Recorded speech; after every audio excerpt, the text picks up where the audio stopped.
Hey guys, today I'm at the Bebe Cemetery in Salle, Colorado. The address is Salle, but we're about 5 or 6 miles out of town to the east. So I found this on this gravesite online, and it is in a place that I didn't expect the gravesite to be, out in the middle of pretty much nowhere. I can pan around, you can pretty much see that there's nothing going on, farmland, but not much more than that. When I first got here, I thought this gate was the main entrance because there was no lock on it. So I went through there, but when I poked around a little bit, I saw the gate in the back there, just to the left of the flag. So let's go inside and check it out. So this is the proper entrance here that, like I said, I didn't notice before. And as soon as you walk in, there's an information board right here with the plots and the people that can be identified, but there are several plots that cannot be identified.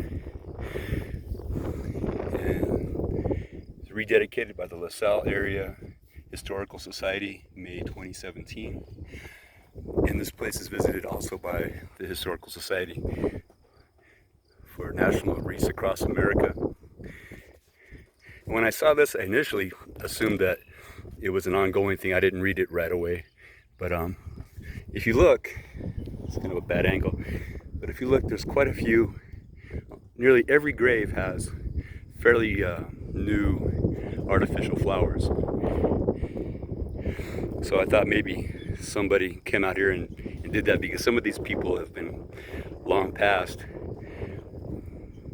and they have fresh flowers like this. I understand that the families still live around this area, but it just seemed weird that most of them have pretty much relatively the same kind of flowers.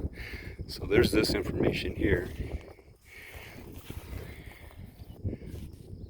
There's even a reflecting bench, or a bench to sit down and while you're visiting the graves here. Like I said, some of them aren't marked. The ones that can identify where they are, they've put crosses and stones and things like that. And some of them have these boarded off areas. There's one like that on the far side over there, I'll get to in a second.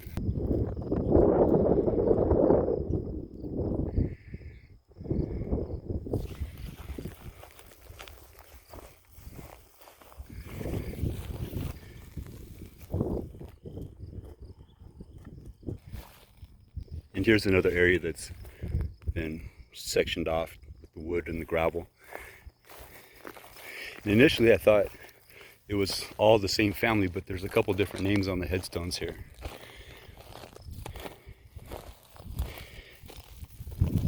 And this was intended, or at one time was, a heritage garden. You can pause the video if you want to read the entire text. From what I've gathered with a lot of the names here, that many of the people here are of German descent with the surnames. When I initially read some of the headstones, I was doing the math on some of the dates, and a lot of these people lived long, healthy lives, well into their 90s. But there are a few graves here of children, sadly. Some have lived just a few days, and maybe a couple weeks. And when I come to these graves, or these cemeteries rather, I mean no disrespect. I just find them interesting, especially the smaller graves, cemeteries. I apologize. So I definitely do not mean any disrespect to the families.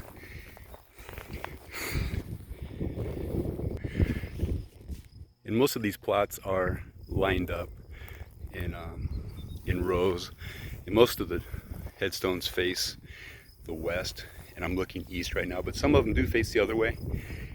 And there's one right up against a tree here.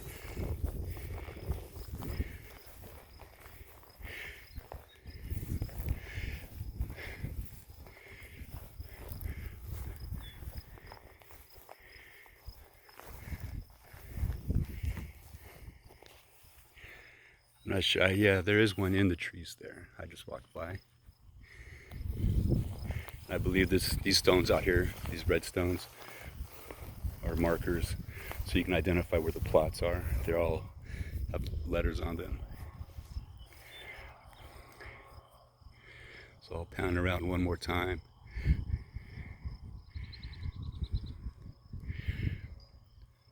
Undoubtedly, these are 99.9% of the time families that live in the area, and it's all farming community out here, so they're all most likely farmers or farming families. But yeah, that's where I'll leave it right now. Thanks for watching. Thanks for checking out the cemetery with me, and I'll see you guys soon with another video.